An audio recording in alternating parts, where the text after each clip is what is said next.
Hello, everyone. My name is Nolan Johnson, and I am the embassy spokesperson here at U.S. Embassy Bishkek. Thank you so much for joining us this evening.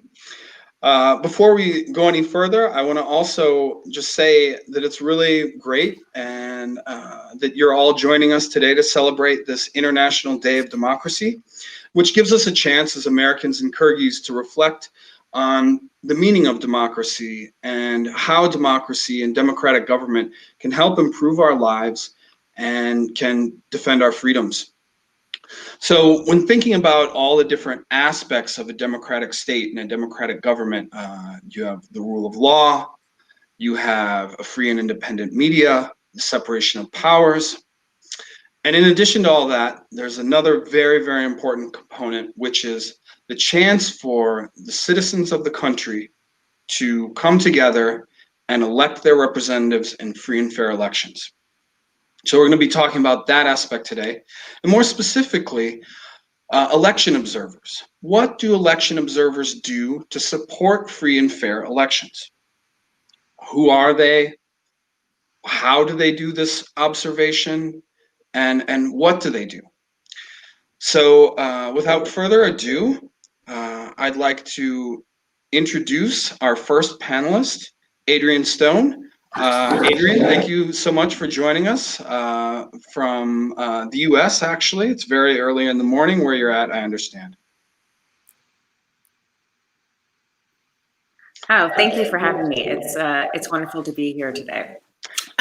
So as we talked about, I'm going to just speak briefly about election observation. And specifically, I want to talk about domestic nonpartisan observation as well as international election observation. Election observation is conducted by domestic observers as well as international citizens. These observers, and what I want to focus on today, are strictly nonpartisan. There are other types of observation that is partisan. It means that, when, for example, political parties send observers to polling stations to kind of watch out for their interests. However, today, we want to talk about when observers do not represent any single side, any candidate, or any party. Obviously, election observation is incredibly important because of the importance that elections play in determining the course of a democratic country. Through elections, the country elects leaders and parties that will determine the policies and priorities for the country. It will also determine the laws and legislation. Elections essentially are the foundation to any democracy. And that foundation is based on the fact that it's giving citizens the right to make those determinations. So as such, election observation ensures that the process for making those determinations follows the rule of law and upholds human rights. Election observation is really about creating a transparent and accountable process by allowing the country's citizens and international observers to assess whether the elections followed the country's laws, its constitution, and the international standards and commitments to which it has been a part of. I want to kind of state this, really clearly. Obviously, observers don't care who wins the elections. When we're talking about nonpartisan observation, they're not in it to take any specific sides. They only care that voters were given a fair opportunity. So they're like a referee in a football match in that sense. They're trying to just make sure that the game is played according to the rules, and in this case, the rules of the Constitution of the country where they're at.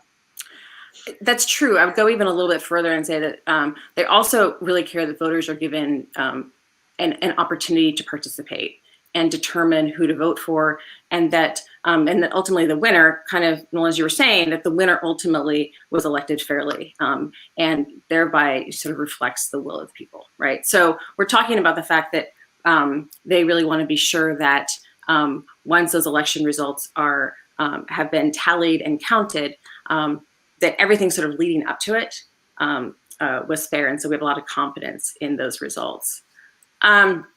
Usually when we talk about sort of nonpartisan observation, we sort of talk about it divided into two different phases. We talk about long-term observation and we talk about short-term observation. Long-term observation is that whole period that leads into election day. So it looks at like the candidate selection process. It looks at sometimes party formation processes, depending on sort of where, how early they start in sort of their observation period. It'll look at sort of the legislation that is drafted or that is amended leading into elections. It will also, look at voters and voter registration, which, clearly is something that we've seen a lot of both in the United States as well as in Kyrgyzstan recently. The purpose of long-term observation is to essentially assess how the conditions leading into election day affect election day itself. And most importantly, how they're going to affect a voter's ability to participate and make a choice that reflects his or her own sort of will. A lot of issues we can kind of talk through, and I'm happy to talk more about it, like maybe we get into questions too, about sort of what are some specific things that observers, nonpartisan observers look at in the long-term elections or long-term observation, pardon me. But, they may be looking at things like the media, like is the media treating candidates fairly? Are they giving, similar airtime to the different political parties or the different candidates? When they do give that airtime, are they treating them fairly? They may look at how do political parties, how do candidates, how do they campaign? Are they campaigning based on talking about their policies and their platforms, or are they campaigning based on sort of making promises or trying to sway voters by buying votes or by intimidation or things like that as well? So they look at sort of a whole host. They also look, of course, at like sort of the election management body itself. So we talk about sort of the here in Kyrgyzstan, we talk about the Central Election Commission. In the United States, we have our own sort of, we have a county election commission, we have a federal election commission, we have sort of these different levels of election commissions. So they also look at, of course, of how that process of organizing the elections has gone. And all of that, as I said, sort of leads into essentially election day. And that's where short-term observation comes in. And I feel like we hear a lot about short-term observation. We see the observers like, going out to the polling stations on election day. Those are the ones with the vests and the badges and everything like that. They're usually like hunched over, like writing something, very sort of seriously. And they're there to look at sort of how the polling stations operate, how do voters behave on election day, how do candidates and parties act on election day. Usually, as we were just talking about, an observer, I feel like sits in a polling station for many hours on election day. Many times they're there from like the crack of dawn when the station, first starts to get set up before it's even open until the very end of the day once all the ballots have been counted and those ballot boxes are actually then taken to sort of to the next level to be recounted. Obviously, none of this is easy for observers, but I'd like to just kind of point out, I feel like sort of I see sort of the two biggest challenges for individuals who want to participate as nonpartisan observers on election day. I think first, observers have to maintain strict nonpartisanship. Like, he or she that participates cannot show any preference or any sign of preference for any party or candidate. Obviously, when you're in the middle of a campaign, that can sometimes be really difficult to do. Either sometimes your own personal preferences come out, or people, come to you and they want you to take sides. And so I think when we talk about nonpartisan observation, this is sort of the highest priority, and it's also one of the most challenging. I think the second most challenging, challenging aspect of observation is just that, usually when we talk about observation, we're talking about tens or hundreds or sometimes even thousands of observers that are spread throughout a country. And, you're sort of pulling their sort of reports and their observations from, a variety of locations about a variety of issues. And you really have to be able to bring it all together to make a proper assessment. Plus, I would say the hours are really long, as I talked about before. So the question I would say, like, all this kind of leads to, like, why do people? So bring a sandwich. Why would you? Is what you're saying. Bring a sandwich and bring a bottle a sandwich, of water. Lots of water. Like, I think the question comes down to, like, I've done this a few times. I know that some of our other panelists, KG, they've done it too, and it always comes back to, like, why would you put yourself through this? Why would you want to do this? Well, it's because it's something you feel passionate about, right? It's something that the idea of standing in support of all of the people's right to have that choice is something that makes you feel like you're a part of something bigger than yourself. I think that's it. I think that's it exactly. I think that you know, for most people who are who observe, they're observing because they are really proud of their country, and they're proud of their government. They are proud to be a citizen. You know, it's a citizen of their individual country, or maybe it's also in some cases a citizen of the world. You know, observation, I think, occurs for just about every single democratic election around the world. There are domestic nonpartisan observers, and there are also international observers. And you know, people do it because I think they want to participate. They want to show that support to their country. So that's kind of all that I have to say about observation at this point. But you know, if I know just one more quick question. Later, so sure. I just had one quick question. I mean, how does one become an election observer? Is it just that you feel the urge one day to stand up for democracy and you march down to the election commission, or how does that work? Well, so I think, you know, as I said, there are different types of observers that you can be. So in some countries, individual citizens can just show up and say, and they go down to the election commission and they say, I want to observe as a citizen, and you can get registered that way. A lot of times, though, when we talk about observation and nonpartisan observation, we talk about doing it with a civic organization.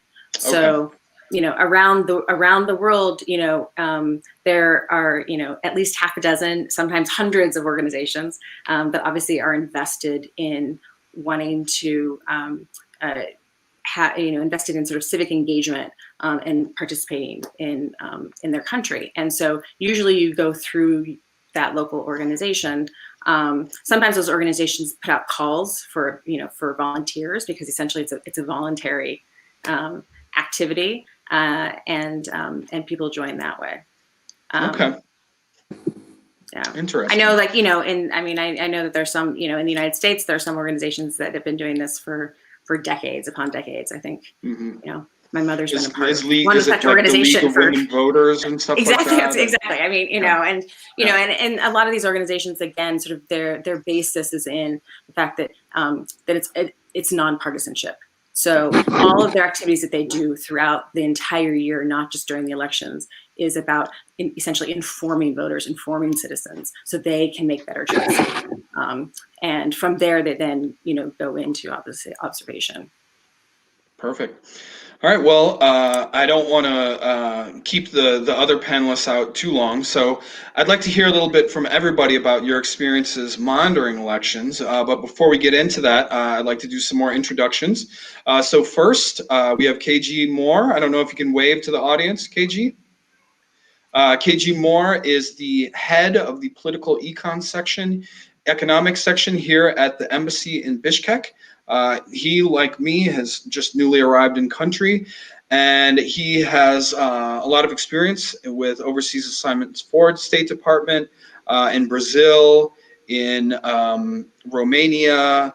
He did Peace Corps in Romania. He's worked in Denmark. You can fill in a few others, but he's got a lot of experience for State Department. And then we also have Ben Williams. Thanks for joining us, Ben.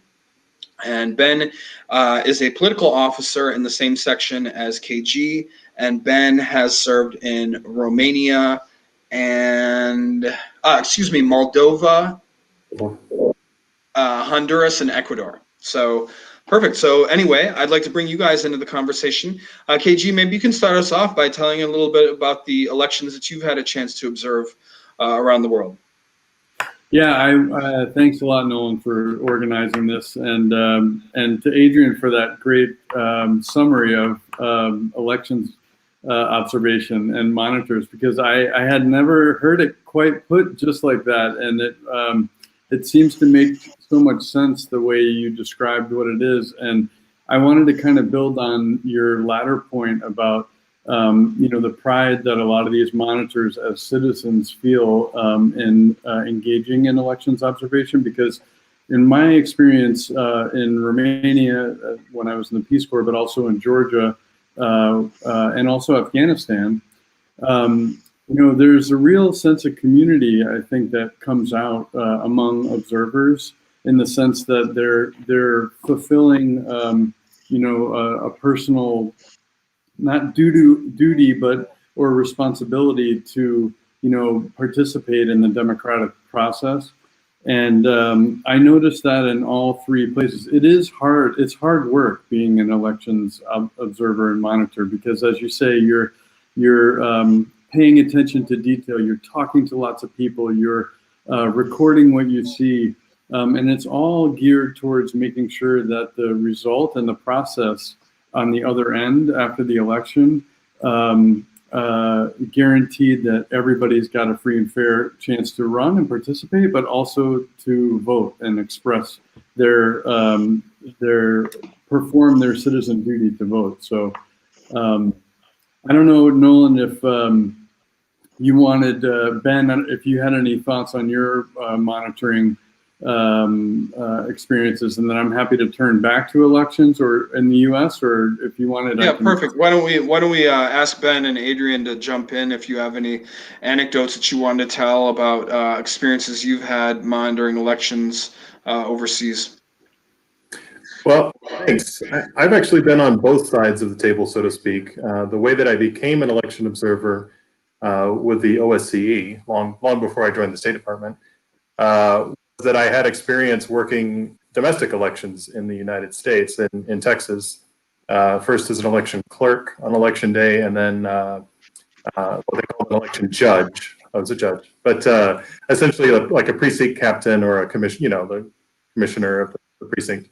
So I ran an election on election day in a precinct when I was in graduate school, and so I was able to parlay that experience into the opportunity to do election observation with the Organization of Security and Cooperation in Europe, OSCE, with their ODIHR program.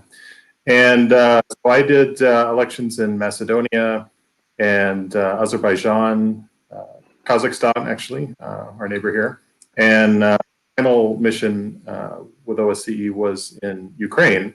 And so I was actually there, speaking of anecdotes, I was actually there when about 200,000 people went to the streets during the Orange Revolution, and that was the result of bad elections, of unfair elections.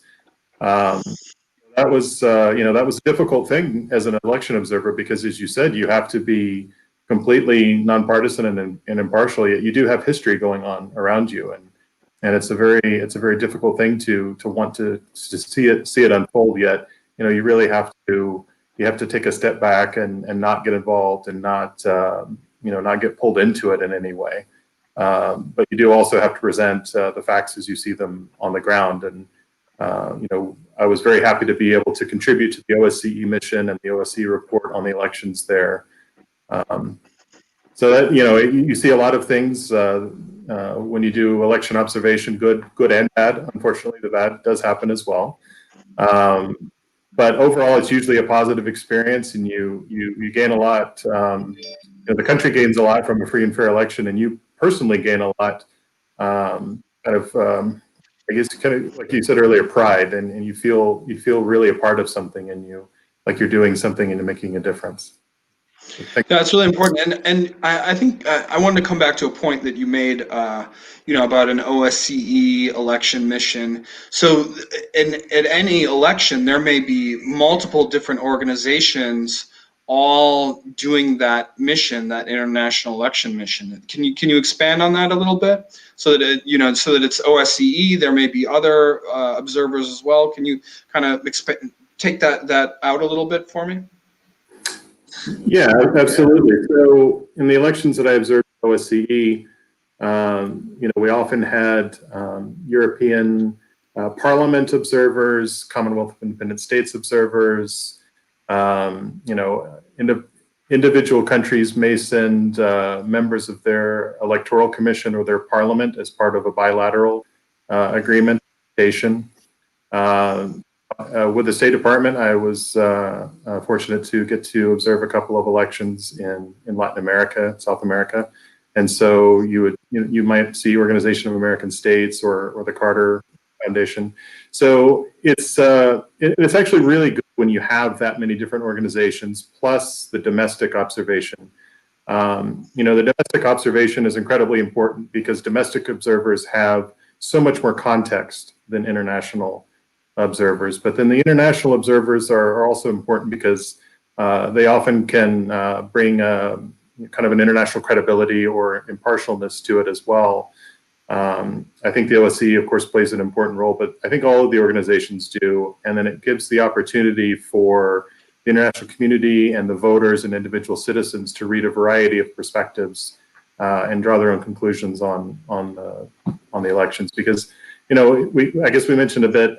You mentioned as far as election just can't speak there. Election observers being referees, but I would actually argue that it's a little different from that, because a referee, if we're going to use that analogy from a football match, will intervene and stop and say, "Hey, you did a violation." But observers really don't do that. It's not their role. It's more of their role to sit back and then provide information that you know.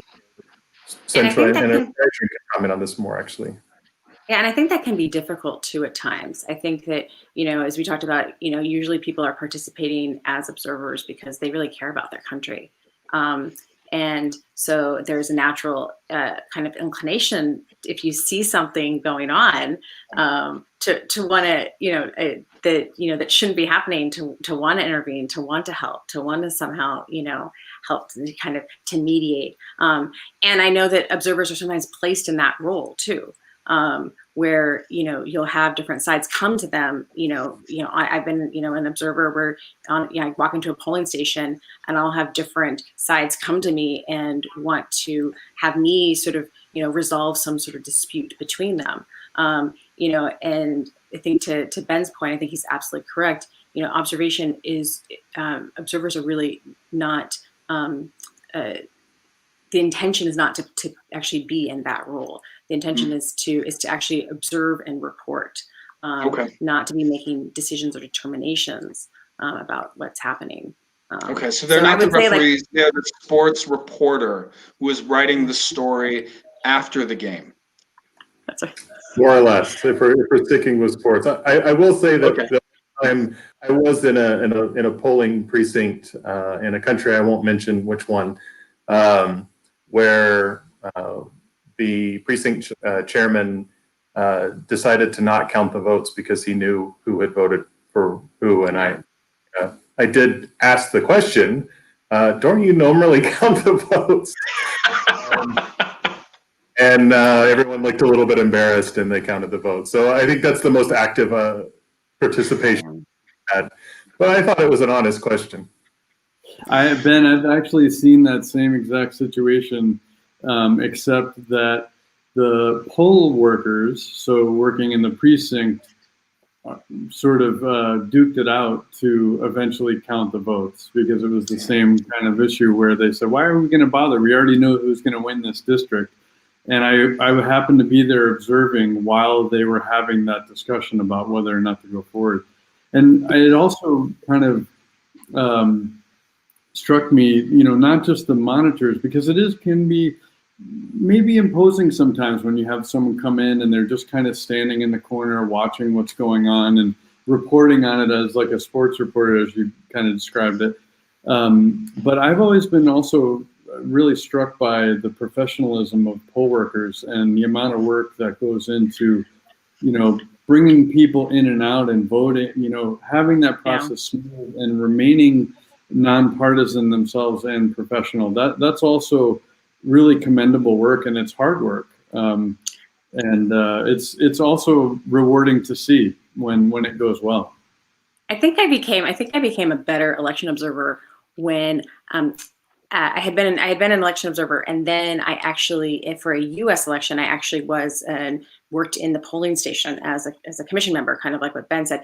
And I think I got such a better appreciation, of course, for what goes into that, with the training that goes into that, the amount of issues that you have to be dealing with on election day, and the considerations. And I think from that, I think I actually became a better observer as a result. The next time I then went and observed an election in, I think it was in Uganda after that. I had a much better sort of appreciation for everything that happens. Yeah. Well, thanks for that. It sounds like, since you just mentioned elections in the United States, I think it'd be great if we can have KG give a little rundown of how, what is special or what is unique. I wouldn't say special, but what is unique to the U.S. election system and how it functions. Yeah, sure. Thanks. It's definitely good timing. I mean, I know it's to celebrate International Day of Democracy, but as everyone knows, we're also approaching our own federal elections in the United States on November 3rd. There's lots of news churning around that all over the world as we're deep into the campaign season. As you mentioned, we do have quite an interesting election system that, I'll be honest with you, I'm not sure even all American citizens, frankly, deeply comprehend how it works. But just a bit of historical context, and then I can explain briefly how it is and turn it over to Ben to talk about the sort of primary system, how to get past the post, et cetera, et cetera. Way back in 1787, when we were a even younger democracy, there was a debate going on among our founding fathers at the Constitutional Convention about whether or not we ought to be electing the president and vice president through Congress. So members of Congress would elect the president or vice president, or elect the president and vice president via popular vote. So whoever gets the most votes throughout the country wins. And some of the debate around that was against the popular vote had to do with, inadequate representation in certain places based on population distribution, et cetera. And so they came up with a compromise for this thing called the Electoral College. And essentially what it means is each state would be given a certain number of so-called electors who would cast votes for president and vice president based on the number of their representation in Congress. So the number of senators that they have and the number of representatives in our House of Representatives. And so on election day, when we as citizens go out and vote, we cast our vote for president or vice president. And then the winner statewide in most states, there are some deep peculiarities in certain states, but I won't go into those. In general, the candidate that wins the most votes in that state, the electors from that state will pledge their votes towards that candidate. So one example of that is in California, which I think is 55, right? Is that right? Electoral votes with 2 senators and then 53 members of Congress. And they will, if California citizens vote for one candidate, those electors will then honor those votes and then cast their vote for the president. And then that will happen in each state. So there's 500. Which is interesting because you're saying that, these electors oftentimes will end up casting their vote for a candidate from the other party based on the wishes of their state. Correct. So there have been some instances throughout history, just a small handful, where they call them non-faithful electors, where they'll cast their vote for a different party or a candidate, but it's very rare. Because that's usually a way to bring a quick end to your political career. Probably, yeah, probably. So in total, then, it's sort of an indirect vote, right? Because you're voting for a candidate, but then you're actually voting to tell your elector to vote for the candidate that you want. And if more citizens in your state agree with you than the citizens who pick the other candidate, then your elector will choose your candidate for you. So in total, we've got 538 electoral votes. That's through all the states and territories that have electoral votes. And it takes 270. So if one candidate it's a simple majority, just 270 of those electoral votes, that candidate will win the election. So what it means is you can also have curious instances like we had in the last election, and it's happened a couple other times where one candidate wins the popular vote, so they get more votes nationwide than the other candidate, but the other candidate wins the election because they get more electoral college votes. And oftentimes that's accomplished by focusing on key states and key electorates where there's a higher number of electoral votes, and doing the math to get to 270. Doing the math to get to 270 is kind of the key. So that's kind of our, we also have, of course, we do presidential elections every 4 years. House of Representatives are elected for 2-year terms, so happens every 2 years, and then our senators, which each state has 2, is a 6-year term. So this year in November, we've got, of course, the president and the vice president, Congress as a whole, and then also 35 senators are also up for re-election or election.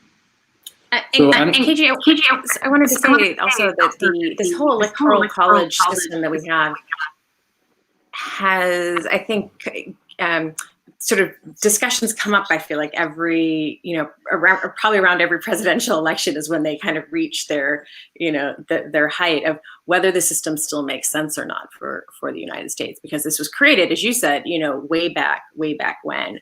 And I think for our country, it's an ongoing discussion.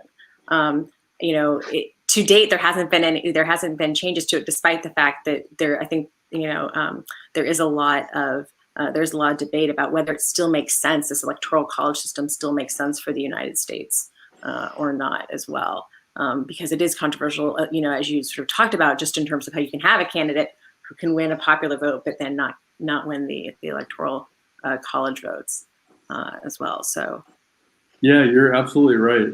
It has come up in controversy many times. There's been attempts to amend the Constitution to change the system.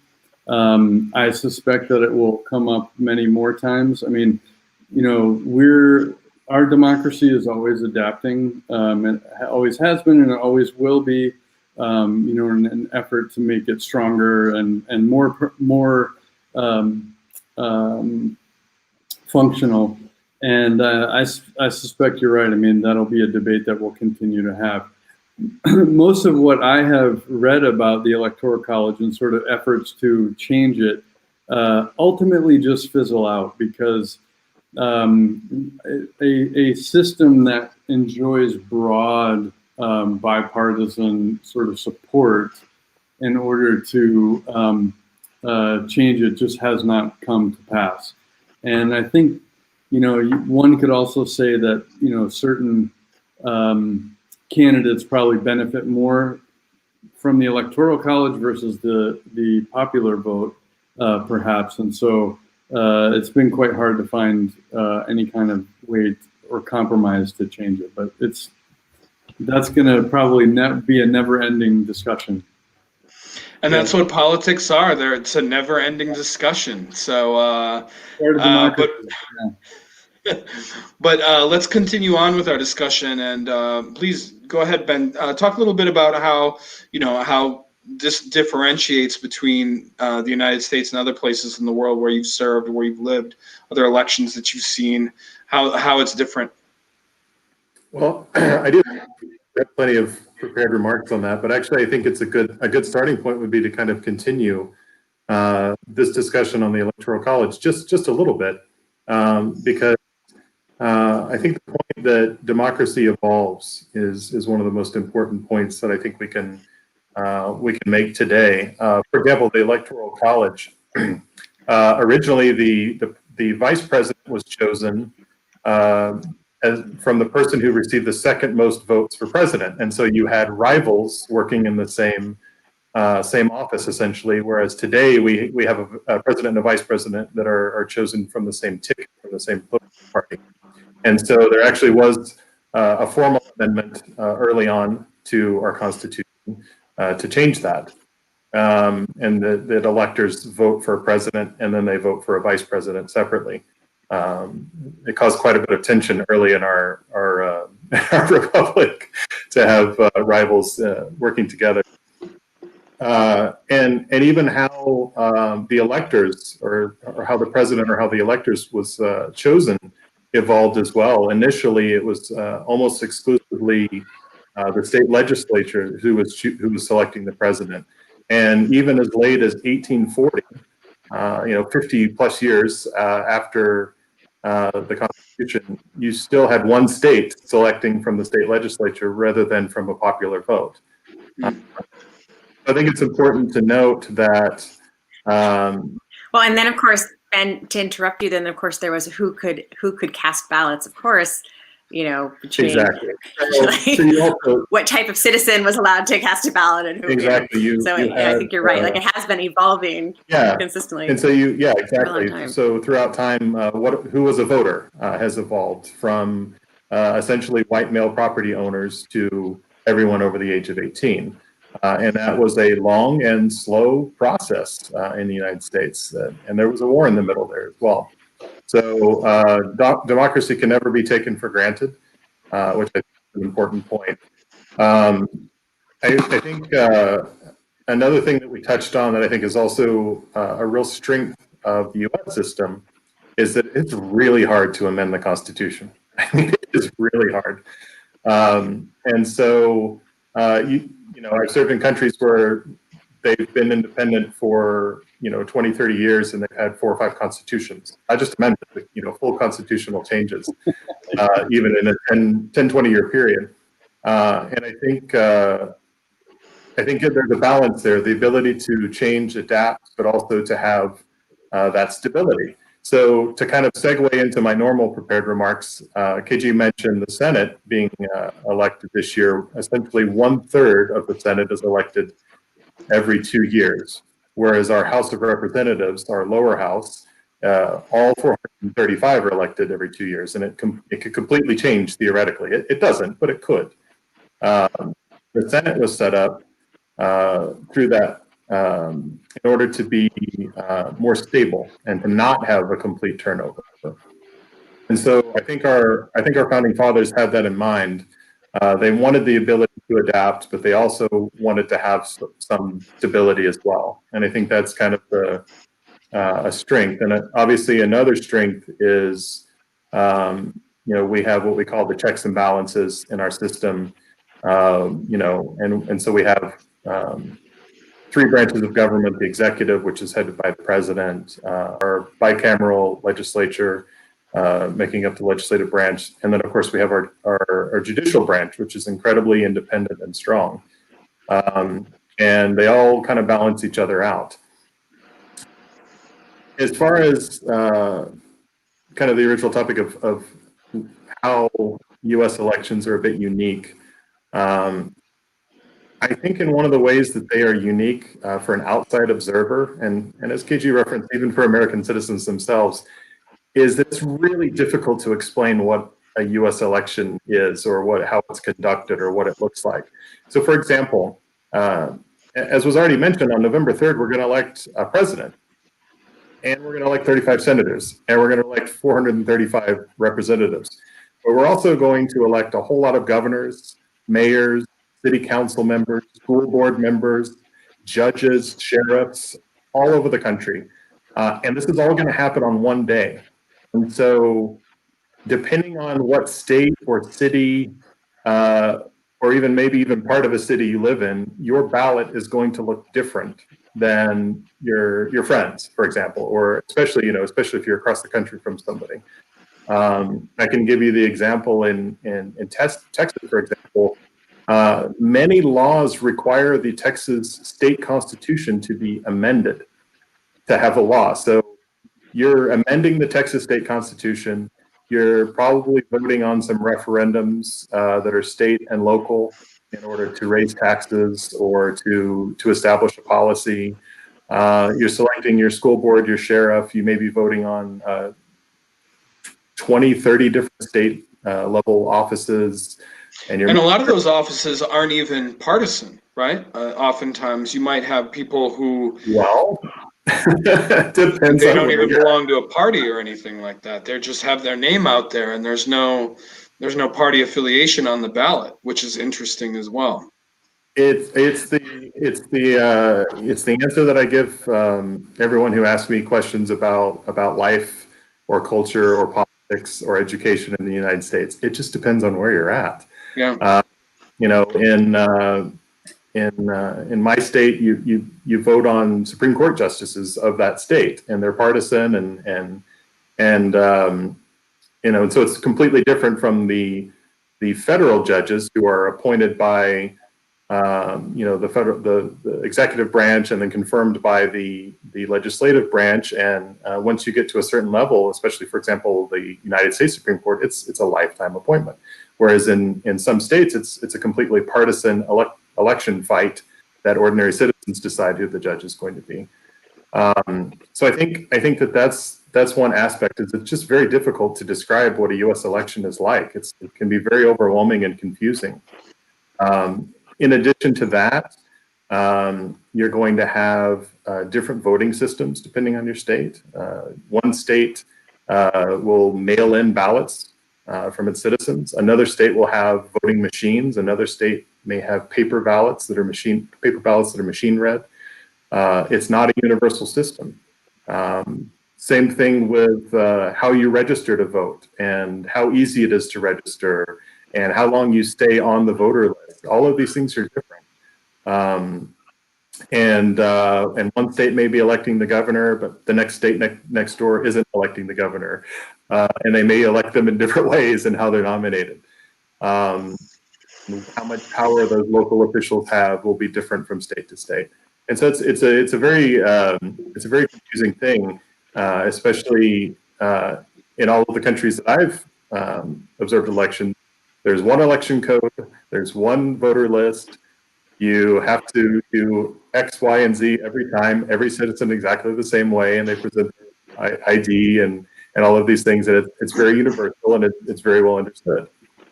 So it's a very unique thing about the United States, I think, at least, that it's so localized in this federal system we have.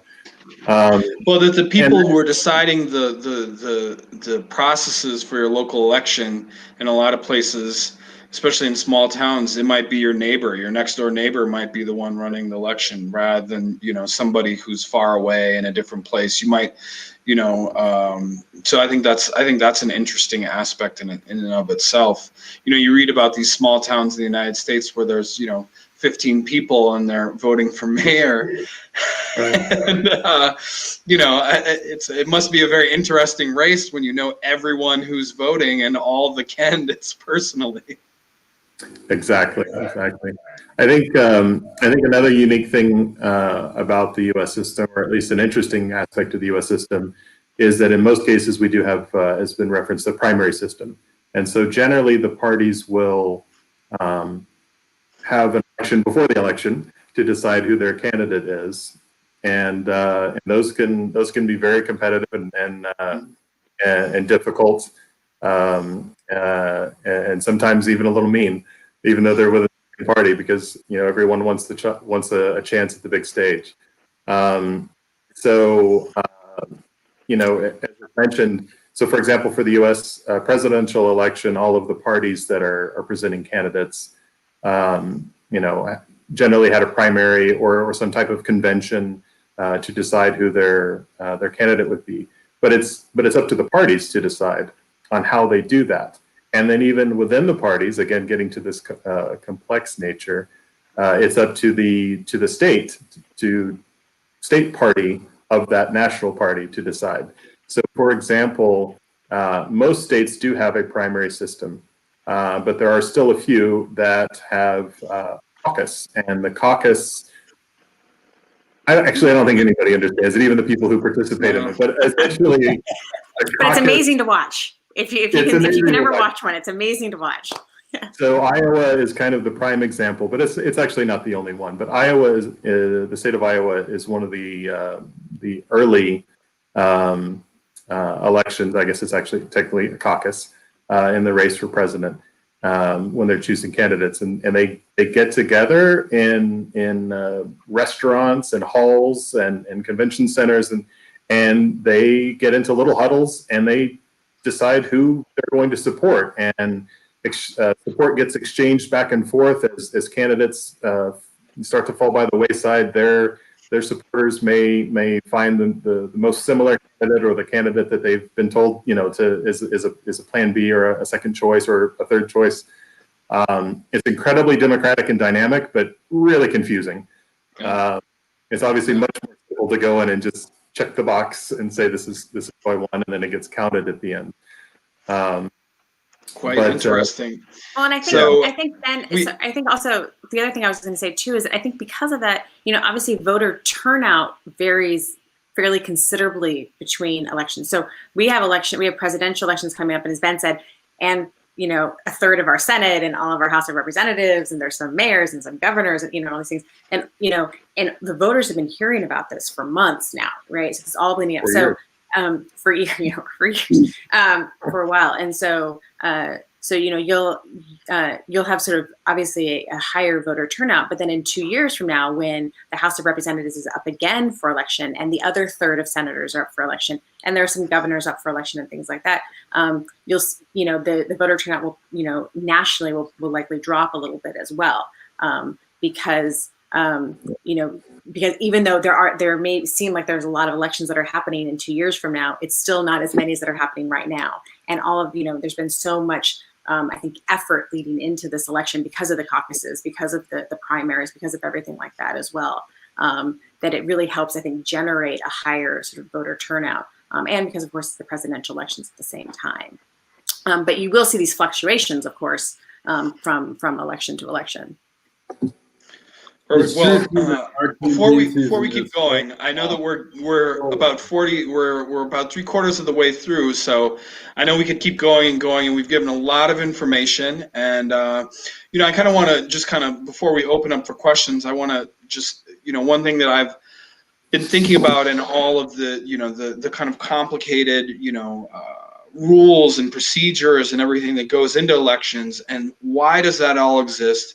It all exists because we want to do everything that we can to make sure that people feel that their vote is being protected, that the election is fair, that everyone who wants to has a chance to participate, that anyone who wants to has a chance to campaign. And so I really, hearing about all of this, it really makes me feel good to know that, in the United States, in Kyrgyzstan, in other democratic countries around the world who share this value that we put on our own citizens. Because I think there's something important to say for in a democratic country, the government and the state and the citizens themselves, they value one another enough to trust themselves with the ability to govern the country. And I think that that's something very important, and something very sacred that people sometimes take for granted, because human beings have existed for millennia, but democracy has rarely ever existed among human society. And so I think that it's something that we need to occasionally step back, like today, the International Day of Democracy, and think about that, and think about how precious that is. So with that, I'll open us up for questions, and let me look over here in the comments box.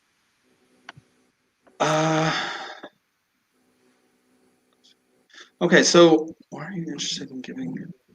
I don't really understand the first question. Komarova Elena, if you could try and if you could maybe type it in again, I'll get back to it. I can't really, I don't know what Lactions is, so if you could try and retype it, I'll see if we can answer that question for you.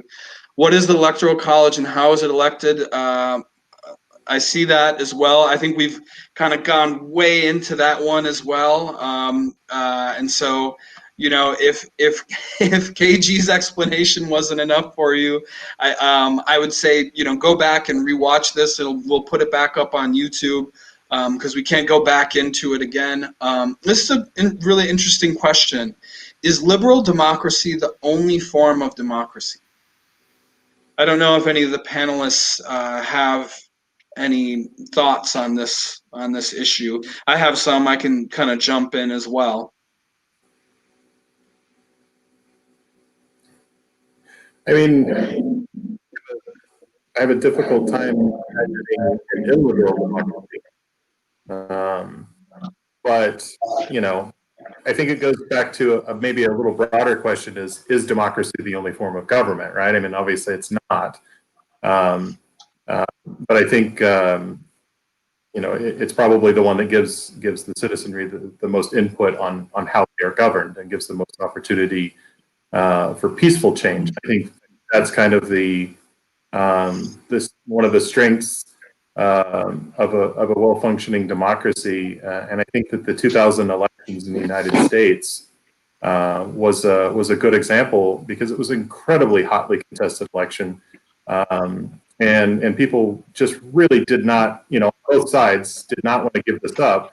And it went through our court system, in fact, all the way up to the United States Supreme Court, who ultimately made some key decisions that led to, at that time, President George Bush being awarded the election. And at the end of the day, everyone and said, okay, our system worked. It wasn't the answer that we wanted. It wasn't the, you know, I mean, well, I guess half and half, right? Half went home happy, half went home unhappy. But the peaceful transition continued, and there were elections again for president 4 years later. So I know that didn't exactly answer the question, but that's just kind of my perspective on it. Well, and I would just say that it's interesting, you know, it's an interesting question, because you think about, you know, smaller, more rural societies, you know, who may have, at the end of the day, they may have made decisions collectively together through a democratic process, because, you know, again, we're talking about, you know, 15, 20 people living in a very rural area, and they're all deciding about where they're going to plant food, when they'll harvest, all these different things together. And so are those people living democratically, you know, even though their rules and laws haven't been codified? Maybe they are. I mean, who am I to say that they are not? But as societies become more complex, as there are more people, it's harder and harder to kind of have that, you know, what people might call direct democracy. And so as societies become more developed and advanced, you have to find different ways for people to, you know, express and you know, decide on how to govern a polity, the group that they live in. And so then it does become more beneficial to be living in a liberal democracy. And not just to have that, and not just for the sake of being able to have a voice in changing policy, but also to remember that, you know, for most of human existence, the state oftentimes has violated the rights of the individual, because the state was this all-powerful being that had no all-powerful creation that had no limits on its power. And so, you know, a democracy can put some limits on the state's power, so that the individual does not have to live in fear of the state's power, of its ability to use violence. And so, you know, democracy has other different benefits as well, in addition to having a voice in policy, in addition to enabling peaceful change within societies. So, this is an interesting question. Mm-hmm. What role do political parties play in a democracy? That's a great question.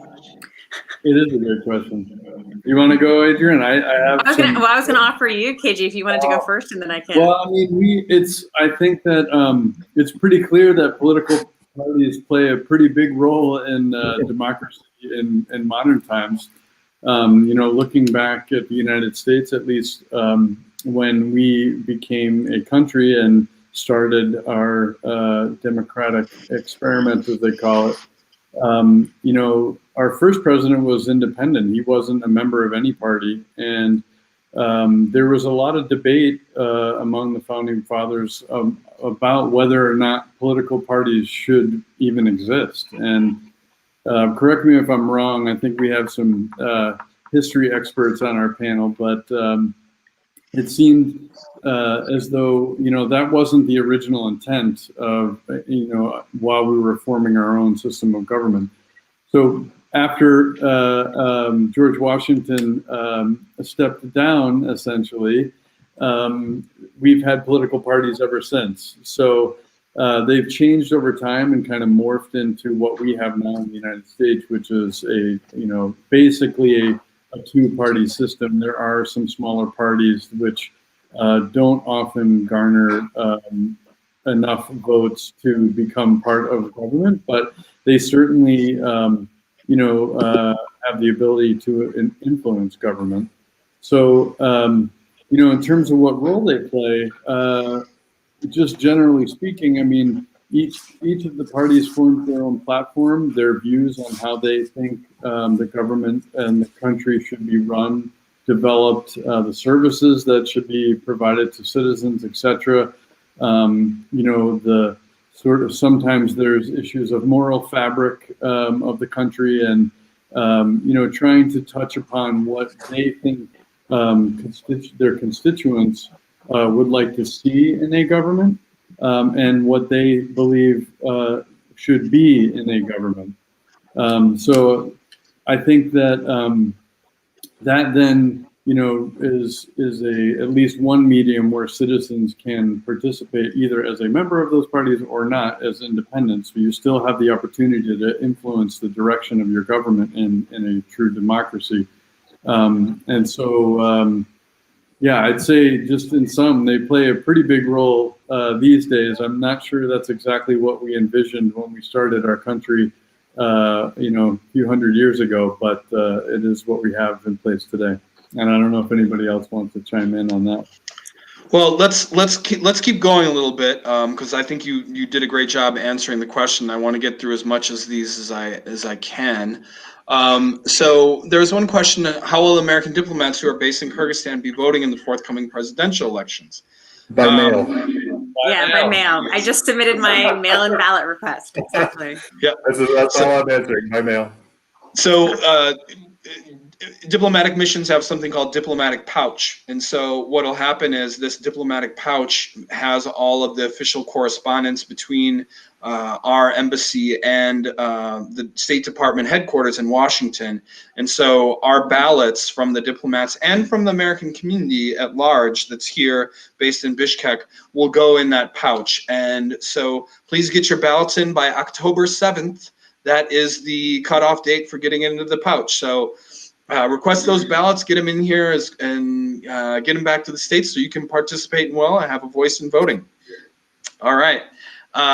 Next question. One more question, because we're running out of time here. How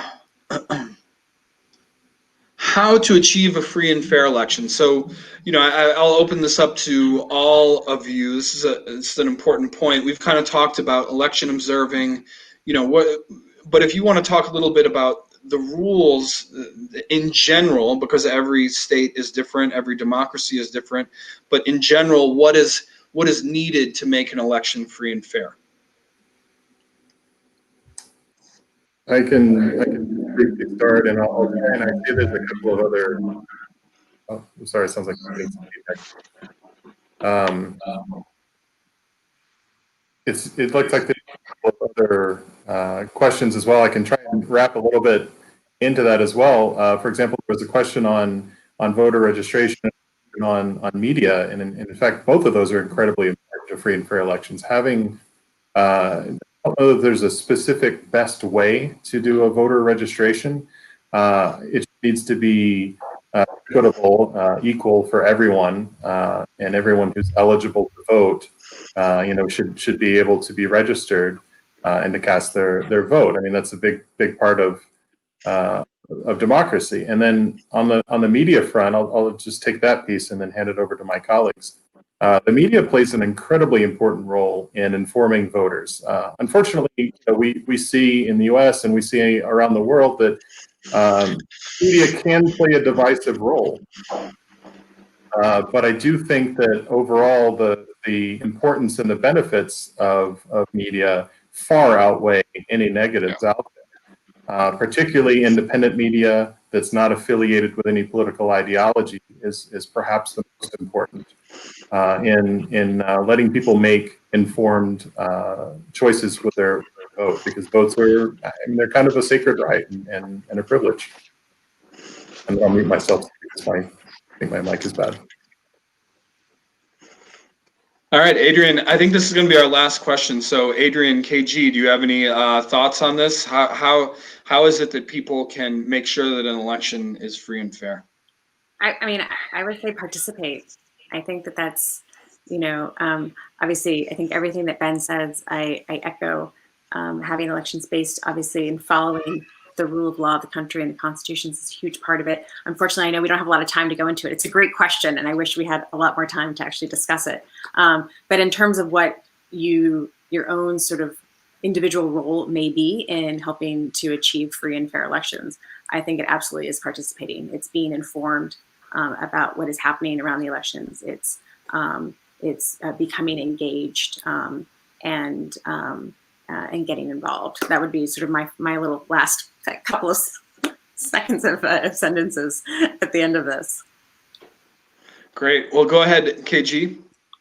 I was just going to say, in the interest of time, I would just agree 100% with Adrian. I mean, you just have to get out and participate in democracy, pay attention to what's going on, and get other people involved also.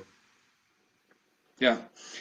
So to wrap things up, I'd like to again thank the audience for coming tonight. This was my first event here in Bishkek. It's strange to be doing it from my office, but I'm happy to be here with all of you, even virtually. It's really an honor to be here in Kyrgyzstan, and we all feel that way.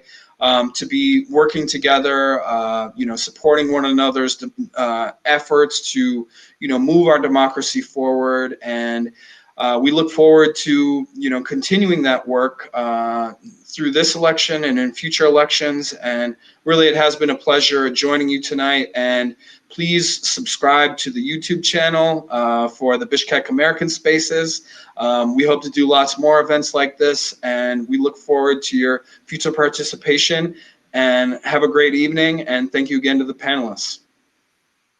Thank you. Thanks, everybody. Thanks. Have a great night. Thank you.